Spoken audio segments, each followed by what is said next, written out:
It is now 8:32. We have continuing coverage this morning as additional options for the possible relocation of the city of Hampton's historic carousel are now on the table. You may remember the city's downtown business organization has proposed to moving it off the waterfront.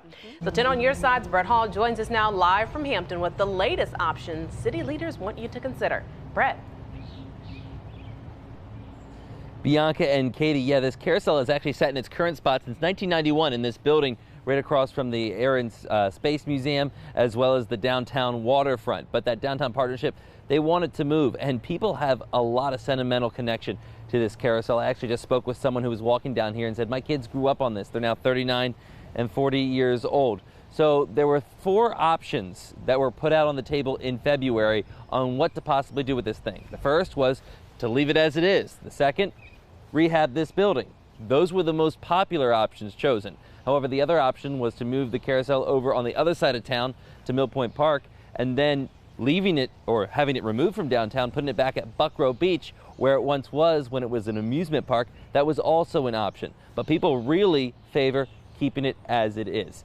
Now, according to the city, they want to make downtown improvements to this park so that it's more filled with green space. There's a dog park here now, but mostly it's all pavers in what's known as Carousel Park. They want to change that.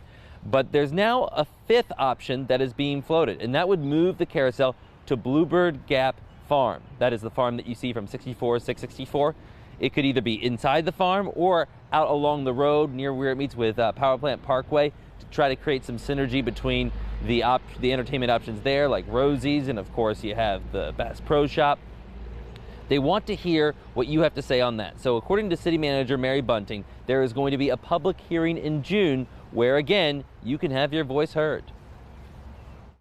We would recommend that following that, whether at that meeting or the July meeting, that we make a decision one way or the other, because we're sort of in limbo as to whether we would proceed with some of the park improvements, none of the park improvements, or all of the park improvements.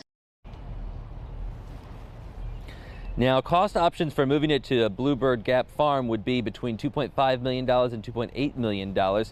Leaving it as it is would be at least $300,000 because they have to make some improvements to the building. The carousel's actually still not operating. It's been closed because of a mechanical issue. We are going to follow up more on that. We will also let you know exactly when that public hearing is so you can participate. For now, live in downtown Hampton, Brett Hall, 10 on your side. Brett, thank you very much. 8:35. We are